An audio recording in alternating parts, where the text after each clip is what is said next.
ناظرین گرامی السلام علیکم ورحمۃ اللہ وبرکاتہ۔ بسم اللہ الرحمن الرحیم۔ ترکوں کا حسب و نسب اور ان کا اصلی وطن۔ ترکوں نے اسلام کیسے قبول کیا؟ ماوراء النہر کا علاقہ جسے آج ہم ترکستان کا نام دیتے ہیں اور جو مشرق میں منگولیا اور شمالی چین کے پہاڑیوں سے، مغرب میں بحر قزوین اور شمال میں سیریا کے میدانی علاقوں سے جنوب میں بر صغیر اور فارس تک پھیلا ہوا ہے، غز خاندانوں کا وطن ہے۔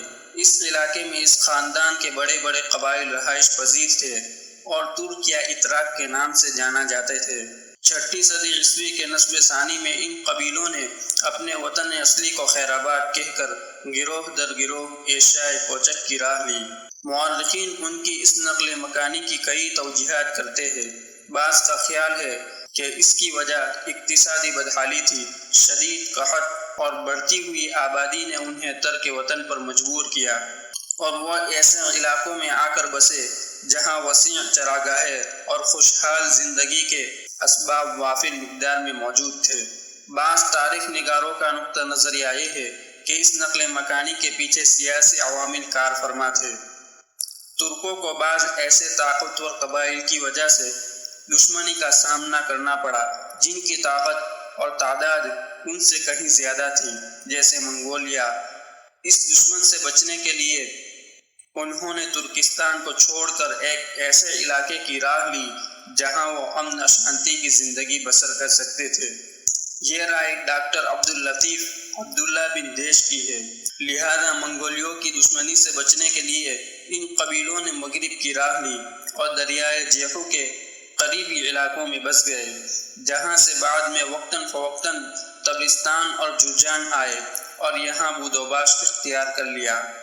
اس طرح ترک اسلامی علاقوں سے قریب ہو گئے، جن کو مسلمانوں نے سن ہجری 21 بمطابق سن عیسوی 641 میں معرکہ نہاون اور فارس میں دولت ساسانیہ کے سقوط کے بعد فتح کیا تھا۔ سن ہجری 22 بمطابق سن عیسوی 652 کو اسلامی فوجوں نے باغ کے علاقوں کی طرف پیش قدمی کی تاکہ ان علاقوں کو فتح کرے۔ یہ وہ علاقے تھے جن میں ترک سکونت پذیر تھے، یعنی ترک رہتے تھے۔ اسلامی سپاہ کے سپہ سالار عبد الرحمن بن ربیعہ رضی اللہ تعالیٰ عنہ نے ترکوں کے سردار شہربراز سے ملاقات کی۔ شہربراز نے عبد الرحمن رضی اللہ تعالیٰ عنہ سے صلح کی درخواست کی اور اس بات کا اظہار کیا کہ وہ ارمن پر حملہ کرنے کے لیے اسلامی لشکر میں شریک ہونے کے لیے تیار ہے۔ عبد الرحمن رضی اللہ تعالیٰ عنہ نے انہیں اپنے قائد سراقہ بن عمر رضی اللہ تعالیٰ عنہ کے پاس بھیج دیا۔ شہربراز نے سراقہ رضی اللہ تعالیٰ عنہ سے ملاقات کی اور ان سے اپنی خدمات پیش کرنے کے سلسلے میں بات کی۔ سراقہ نے ان کی پیشکش کو قبول کر لیا اور اس بارے میں ایک عریضہ یعنی ایک پرچی، ایک خط حضرت عمر بن خطاب رضی اللہ تعالیٰ عنہ کے نام تحریر کیا اور انہیں اس بارے میں اطلاع دی۔ حضرت عمر فاروق رضی اللہ تعالیٰ عنہ نے بھی سراقہ رضی اللہ تعالیٰ عنہ کی رائے سے اتفاق کر لیا اور اس کے بعد مسلمانوں اور ترکوں میں باقاعدہ ایک معاہدہ قرار پا گیا۔ یوں مسلمانوں اور ترکوں میں کسی قسم کی جنگ نہ ہوئی، بلکہ یہ دونوں لشکر ارمن پر حملہ آور ہوئے اور وہاں اسلام کی اشاعت ہوئی۔ اس کے بعد اسلامی لشکر فارس کے شمالی مشرقی علاقوں کی طرف بڑھے تاکہ مسلمان لشکروں کے ہاتھوں دولت ساسانی کی سقوط کے بعد ان علاقوں میں الہی دعوت کی ترویج ہو سکے۔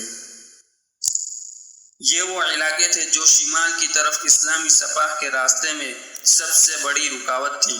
جب صلح کے معاہدے کی بدولت یہ مشکلات ختم ہو گئی تو ان علاقوں اور ملکوں تک پہنچنے کی راہ ہموار ہو گئی اور ترکوں اور مسلمانوں کے درمیان ربط مضبوط ہو گیا۔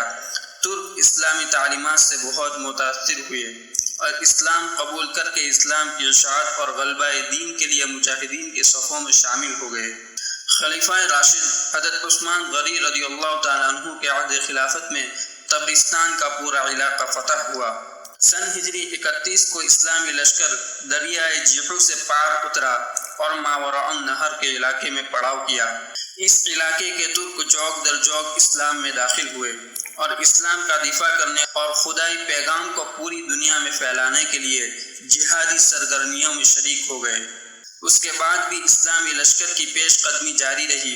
حضرت امیر معاویہ رضی اللہ تعالیٰ عنہ کے دور میں بخارا فتح ہوا۔ کامیابی و کامرانی کا یہ سلسلہ آگے بڑھا اور سمرقند بھی اسلامی قلم رو میں شامل ہوا، حتیٰ کہ اسلامی سلطنت کی سرحدیں وسیع سے وسیع تر ہوتی گئی، اور ایک وقت وہ بھی آیا کہ ماوراء نہر کے تمام علاقے اسلامی سلطنت کا حصہ بن گئے، اور ان میں بسنے والے ترک قبائل نے خالص اسلامی تہذیب و تمدن کا اختیار کیا۔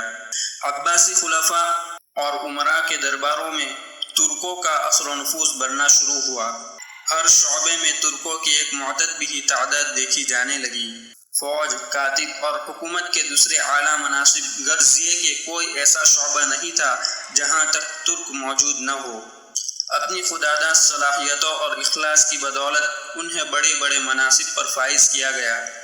جب معتصم تخت خلافت پر متمکن ہوا تو ترکی اثر و نفوذ کے سامنے اعلیٰ مناصب کے سب دروازے کھل گئے۔ بڑے بڑے منصب ترکوں کے سپرد ہوئے۔ ترک اب سلطنت کے ہر شعبے میں کلیدی آسامیوں پر کام کرنے لگے۔ دراصل معتصم ایرانی اثر و نفوذ کی بیخ کنی کرنا چاہتا تھا۔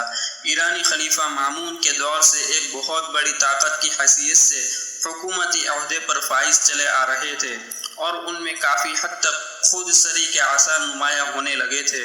معتصم کے اس اقدام نے لوگوں کو کافی حد تک مشتعل کر دیا۔ عوام اور سپاہ دونوں میں بے چینی پھیل گئی۔ وجہ یہ تھی کہ معتصم نے اپنے لیے ایک نئے شہر کی بنیاد رکھی، جہاں اس کی ذاتی فوج اور اعوان و مددگار رہائش پذیر ہوئے۔ یہ نیا شہر سامرا کے نام سے موسوم کیا جاتا تھا، یعنی پہچانا جاتا تھا، اور بغداد سے 125 کلومیٹر دور تھا۔ یوں تاریخ اسلام کے اہم ترین دور میں ترکوں کو سلطنت میں خاصی اہمیت حاصل ہو گئی، حتیٰ کہ وہ وقت بھی آیا کہ ترکوں نے ایک بہت بڑی اسلامی سلطنت کی بنیاد رکھی۔ اس سلطنت کا دولت عباسیہ کے خلفاء کے ساتھ مضبوط تعلق تھا۔ یہ سلطنت تاریخ میں سلجوقی سلطنت کے نام سے پہچانی جاتی ہے۔ دوستو، اگر آپ کو سلجوقی سلطنت کے بارے میں تاریخ کی معلومات کچھ حاصل کرنا آپ چاہتے ہیں تو آپ ضرور کمنٹ باکس میں مجھے بتائیے۔ انشاءاللہ آپ تک اس کی تاریخ بھی پہنچانے کی میں کوشش پوری کروں گا۔ السلام علیکم ورحمۃ اللہ وبرکاتہ۔